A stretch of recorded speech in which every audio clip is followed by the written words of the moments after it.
Matthew ଲିଖିତ ସୁସମାଚାର ଅଧ୍ୟାୟ 24। ଯୀଶୁ ମନ୍ଦିରରୁ ବାହାରି ଚାଲି ଯାଉଥିବା ସମୟରେ ତାହାଙ୍କର ଶିଷ୍ୟମାନେ ତାହାଙ୍କୁ ମନ୍ଦିରର ପ୍ରାସାଦ ସମୂହ ଦେଖାଇବା ନିମନ୍ତେ ତାହାଙ୍କ ନିକଟକୁ ଆସିଲେ। କିନ୍ତୁ ଯୀଶୁ ସେମାନଙ୍କୁ ଉତ୍ତର ଦେଲେ, ତୁମ୍ଭେମାନେ କ'ଣ ଏହି ସମସ୍ତ ଦେଖୁନାହଁ? ମୁଁ ତୁମ୍ଭମାନଙ୍କୁ ସତ୍ୟ କହୁଅଛି, ଏହି ସ୍ଥାନରେ ଏକ ପ୍ରସ୍ତର ଅନ୍ୟ ପ୍ରସ୍ତର ଉପରେ ରହିବ ନାହିଁ, ସମସ୍ତ ହିଁ ଭୂମିସାତ୍ ହେବ।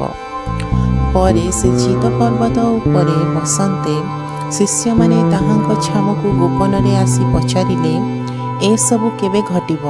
ପୁଣି ଆପଣଙ୍କର ଆଗମନ ଓ ଯୁଗାନ୍ତର ଲକ୍ଷଣ କ'ଣ, ତାହା ଆମମାନଙ୍କୁ କୁହନ୍ତୁ। ସେଥିରେ ଯୀଶୁ ସେମାନଙ୍କୁ ଉତ୍ତର ଦେଲେ, ସାବଧାନ, କେହି ଯେପରି ତୁମ୍ଭମାନଙ୍କୁ ଭ୍ରାନ୍ତ ନ କରେ।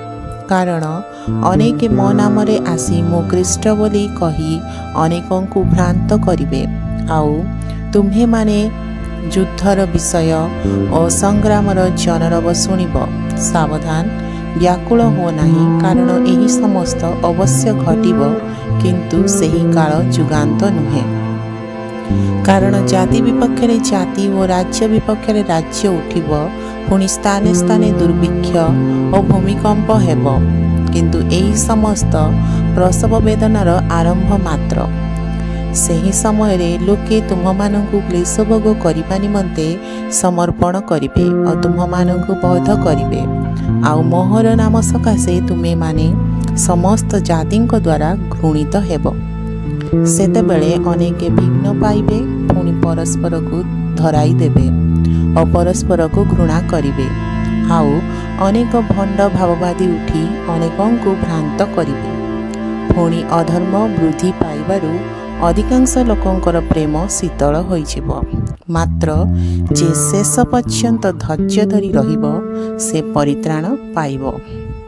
ଆଉ ସମସ୍ତ ଜାତି ନିକଟରେ ସାକ୍ଷ୍ୟ ଦେବା ନିମନ୍ତେ ରାଜ୍ୟର ଏହି ସୁସମାଚାର ସମୁଦାୟ ପୃଥିବୀରେ ଘୋଷଣା କରାଯିବ, ତତ୍ପରେ ଯୁଗାନ୍ତ ହେବ। ଏଣୁ ତୁମ୍ଭେମାନେ ଯେତେବେଳେ ଦାନିଏଲ ଭାବବାଦୀଙ୍କ ଦ୍ୱାରା ଉକ୍ତ ଉତ୍ସନ୍ନକାରୀ ଘୃଣ୍ୟ ବସ୍ତୁକୁ ପବିତ୍ର ସ୍ଥାନରେ ଅବସ୍ଥିତ ଦେଖିବ, ସେତେବେଳେ ଯେଉଁମାନେ ଜିହୁଦା ପ୍ରଦେଶରେ ଥାଆନ୍ତି ସେମାନେ ପର୍ବତମାଳାକୁ ପଳାଇ ଯାଆନ୍ତୁ। ଯେ ଛାତ ଉପରେ ଥାଏ ସେ ଆପଣା ଘର ଭିତରକୁ ଜିନିଷପତ୍ର ଘେନି ଯିବା ପାଇଁ ଓହ୍ଲାଇ ନ ଆସୁ। ପୁଣି ଯେ କ୍ଷେତରେ ଥାଏ ସେ ଆପଣା ଚାଦର ଘେନି ଯିବା ପାଇଁ ଲେଉଟି ନ ଯାଉ। ସେହି ସମୟରେ ଯେଉଁମାନେ ଗର୍ଭବତୀ ଓ ସ୍ତନ୍ୟଦାତ୍ରୀ, ହାୟ ସେମାନେ କ୍ଲେଶର ପାତ୍ର। କିନ୍ତୁ ତୁମ୍ଭମାନଙ୍କର ପଳାୟନ ଯେପରି ଶୀତ କାଳରେ କିମ୍ବା ବିଶ୍ରାମ କାଳରେ ନ ଘଟେ, ଏଥିପାଇଁ ପ୍ରାର୍ଥନା କର। କାରଣ ସେତେବେଳେ ଏପରି ମହାକ୍ଲେଶ ଘଟିବ ଯେ ଜଗତର ଆରମ୍ଭରୁ ଆଜି ପର୍ଯ୍ୟନ୍ତ ଘଟି ନାହିଁ, ପୁଣି କେବେ ହେଁ ଘଟିବ ନାହିଁ। ଆଉ ସେହି ସମସ୍ତ ଯେବେ ଊଣା କରାଯାଇ ନଥାନ୍ତା, ତେବେ କୌଣସି ମର୍ତ୍ତ୍ୟ ପରିତ୍ରାଣ ପାଆନ୍ତା ନାହିଁ। ମାତ୍ର ମନୋନୀତ ଲୋକଙ୍କ ସକାଶେ ସେହି ସମସ୍ତ ଊଣା କରାଯିବ। ସେତେବେଳେ ଦେଖ, ଖ୍ରୀଷ୍ଟ ଏଠାରେ କିମ୍ବା ସେଠାରେ, କେହି ଯେବେ ତୁମମାନଙ୍କୁ ଏପରି କହିବ, ତେବେ ତାହା ବିଶ୍ୱାସ କର ନାହିଁ। କାରଣ ଭଣ୍ଡ ଖ୍ରୀଷ୍ଟମାନେ ଓ ଭଣ୍ଡ ଭାବବାଦୀମାନେ ଉଠି ଏପରି ମହା ଚିହ୍ନ ଓ ଅଦ୍ଭୁତ କର୍ମମାନ ଦେଖାଇବେ ଯେ, ଯଦି ସମ୍ଭବ ହୁଏ ତେବେ ମନୋନୀତ ଲୋକଙ୍କୁ ସୁଦ୍ଧା ଭ୍ରାନ୍ତ କରିବେ। ଦେଖ, ମୁଁ ପୂର୍ବରୁ ତୁମ୍ଭମାନଙ୍କୁ ଜଣାଇଲି। ଅତଏବ ଦେଖ, ସେ ପ୍ରାନ୍ତରରେ ଅଛନ୍ତି। ଲୋକେ ଯଦି ତୁମ୍ଭମାନଙ୍କୁ ଏହି କଥା କହିବେ, ତେବେ ବାହାରି ଯାଇ ନାହଁ। ଦେଖ, ସେ ଗୁପ୍ତ କୋଠରୀରେ ଅଛନ୍ତି। ଯଦି ଏହା କହିବେ, ତେବେ ତାହା ବିଶ୍ୱାସ କର ନାହିଁ। କାରଣ ବିଜୁଳି ଯେପରି ପୂର୍ବ ଦିଗରୁ ମାରି ପଶ୍ଚିମ ଦିଗ ପର୍ଯ୍ୟନ୍ତ ଦେଖାଯାଏ, ସେହିପରି ମନୁଷ୍ୟପୁତ୍ରଙ୍କର ଆଗମନ ହେବ। ଯେଉଁଠାରେ ମଢ଼ା ପଡ଼ିଥାଏ ସେହିଠାରେ ଶାଗୁଣା ଗୁଡ଼ାକ ଏକାଠି ହେବେ। ମାତ୍ର ସେହି ସମୟର କ୍ଲେଶ ଉତ୍ତାରେ ଅକସ୍ମାତ୍ ସୂର୍ଯ୍ୟ ଅନ୍ଧକାରମୟ ହେବ ଓ ଚନ୍ଦ୍ର ଆଲୋକ ଦେବ ନାହିଁ। ପୁଣି ନକ୍ଷତ୍ରମାଳା ଆକାଶରୁ ସ୍ଖଳିତ ହେବେ ଓ ଆକାଶମଣ୍ଡଳର ଶକ୍ତି ସମୂହ ବିଚଳିତ ହେବ। सेतेबेले आकाशरे मनुष्य पुत्रंकर लक्षण देखाजिब। पुणी से समय रे पृथ्वीर समस्त गोष्ठी विलाप करिवे एवं मनुष्य पुत्रंकु महापराक्रम और महामहिमा सह आकाशर मेघमालारे आगमन करिबा देखिवे। आ से महातुरी ध्वनि सहित आपणा दूतमानंकु प्रेरण करिवे एवं से माने आकाशर एक सीमारु अन्य सीमा पर्यंत चतुर्दिगरु ताहांकर मनोनीत लोकमानंकु एकत्र करिवे। डिमिरी वृक्षरु दृष्टांत शिक्षा कर। जेतेबेले ताहार शाखा सरस होई पल्लवित हुए सेतेबेले ग्रीष्मकाल सन्निकट बोली तुम्हे माने जानी थाओ। सेहीपरि तुम्हे माने मध्य एही समस्त देखिले से द्वारर सन्निकट एहा जान। मु तुम्हमानंकु सत्य कहुअछि ए समस्त न घटिबा पर्यंत एही वर्तमान पुरुष कौनसी प्रकारे लोप पाइब नाही। आकाश ओ पृथ्वी लोप पाइब मात्र मोहर वाक्य समूह कदापि लोप पाइब नाही। किंतु सेही दिन ओ सेही दंड विषय केही जानती नाही। स्वर्गर दूत माने किंबा पुत्र सुधा जानती नाही, केवल मात्र पिता जानती। आ नोहंक समय रे जे प्रकार घटिथिला मनुष्य पुत्रंकर आगमन समय रे से प्रकार घटिबो।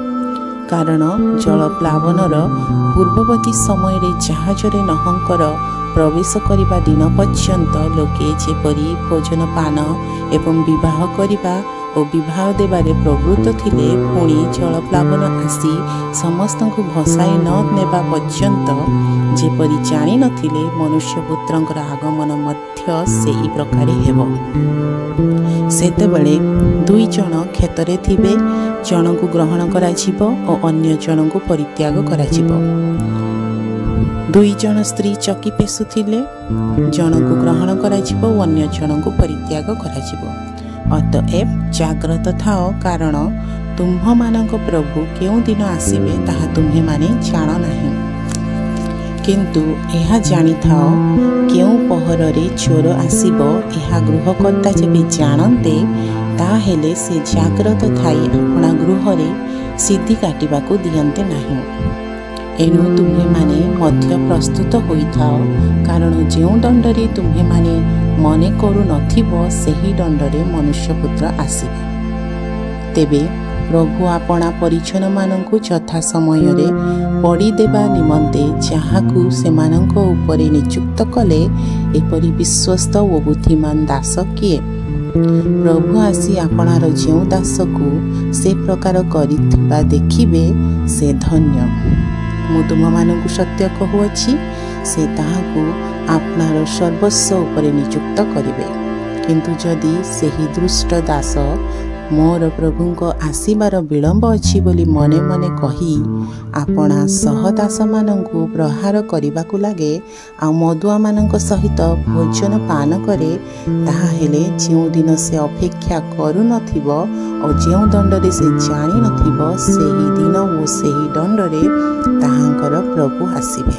पुणी से ताहाकू द्विखंड करी कपटी मानंक सहित ताहार अंश निरूपण करिवे।